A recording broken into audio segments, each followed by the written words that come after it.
മക്കൾക്ക് അള്ളാഹുവിൻ്റെ സംരക്ഷണം ലഭിക്കാൻ ഏറ്റവും നല്ല മാർഗങ്ങളിലൊന്ന് നാം നല്ലവരായി തീരലാണ്.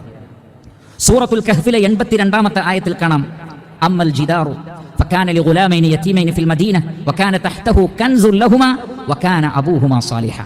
അല്ലാഹു സുബ്ഹാനഹു വതആല 2 യതീം കുട്ടികൾക്ക് വേണ്ടി അവരുടെ ആ നിധിയെ ഒരു മതിലിനുള്ളിൽ വർഷങ്ങളോളം സംരക്ഷിച്ചു. എന്താ കാരണം? വകാന അബൂഹുമാ സാലിഹാ. ആ കുട്ടികളുടെ വാപ്പ ഒരു നല്ല വാപ്പയായിരുന്നു.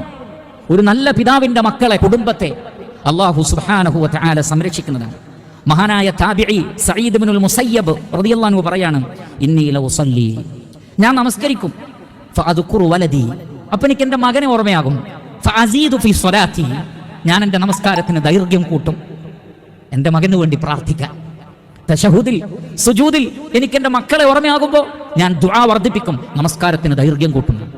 മാതാപിതാക്കളുടെ പ്രാർത്ഥന, അവരുടെ സലാഹിയത്ത്, അവരുടെ ആത്മാർത്ഥത മക്കൾക്ക് ഫലം ചെയ്യും. അതിലൂടെ അള്ളാഹുവിൻ്റെ സംരക്ഷണം ഉണ്ടാകും. മഹാനായ ഇബ്നു അബ്ബാസ് റളിയല്ലാഹു അൻഹു സൂറത്തുൽ കഹ്ഫിലെ 82-ാമത്തെ ആയത്തിന് നൽകിയ വ്യാഖ്യാനത്തിൽ കാണാം, ഹുഫിളാ ബിസലാഹി അബവൈഹിമാ, ആ 2 മക്കളും അവരുടെ ഉപ്പാന്റെ നന്മ കാരണം സംരക്ഷിക്കപ്പെട്ടു.